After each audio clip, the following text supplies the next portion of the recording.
This is Unit 5, Video 4. In this video, we'll talk about the 4 gas laws.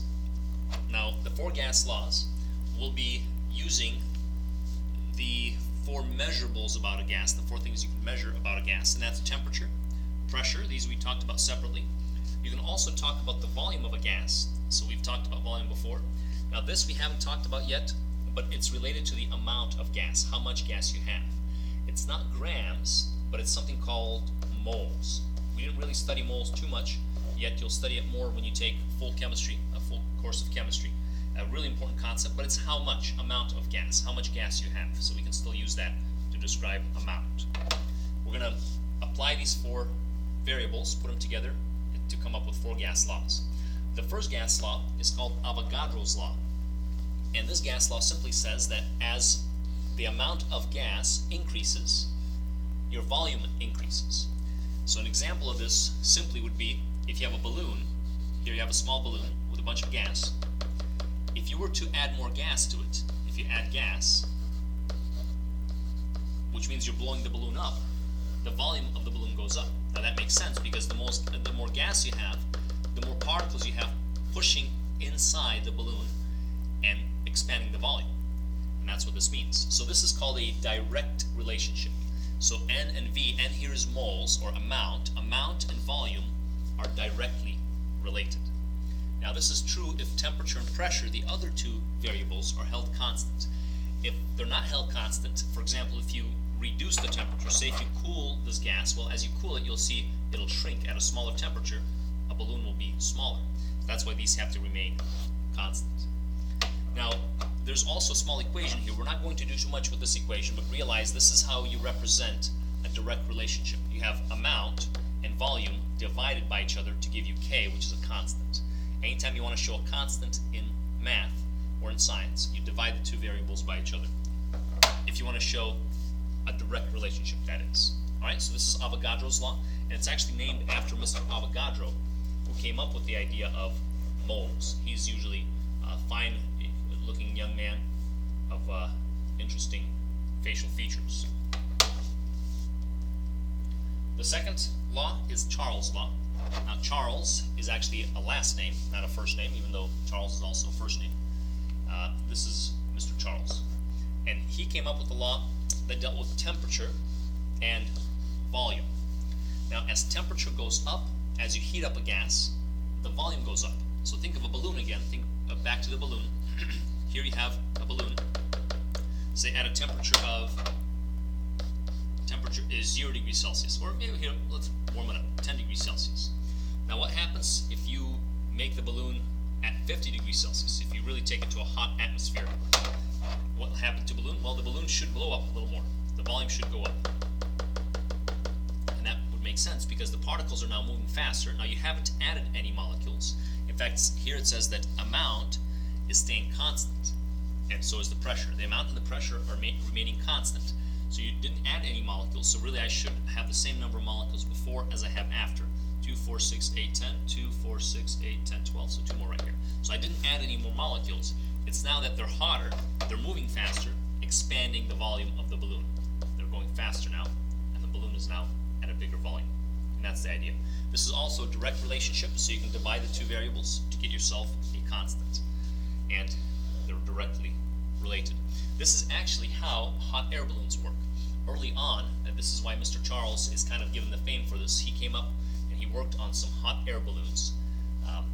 And a hot air balloon, for example, what you do is you start heating up the air inside of a hot air balloon. Usually it's there's like a little basket that's tied to it, and there's a flame usually here that heats up, and as the air heats up, it escapes, comes out, because hot air expands, and so the density of the air inside here goes down and the balloon floats. This is actually how hot air balloons operate. Law number 3, oh, and here it is, that's right, I've got a picture of it. Again, as you increase the temperature, this heat right here increases the temperature of the gas expands. Usually it fills the balloon first, and then it's able to escape and make the balloon lighter. You're making it lighter because it's hotter air on the inside. You have to have a pretty big volume for it to make a difference, but eventually you can pick up, 300, 400, 500 pounds weight, which is pretty impressive. The third one then is Gay-Lussac's law. This is actually named after two scientists, the last name of Gay and Lussac. And this deals with pressure and temperature. Here it says as pressure increases, temperature also increases. Now, this would make sense since if you have a closed container, and here you have to make sure that the amount of gas and the volume actually stays constant.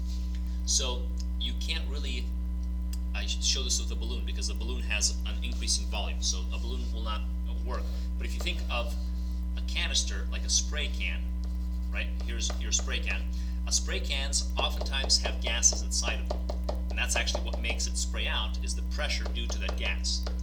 Now, to see this relationship, why don't we do this? We're going to heat up the spray can. As we heat it up, say this is at a temperature of 10 degrees Celsius, and then if we heat it up, if we make the temperature go up, say to 100 degrees Celsius, what will happen inside this can?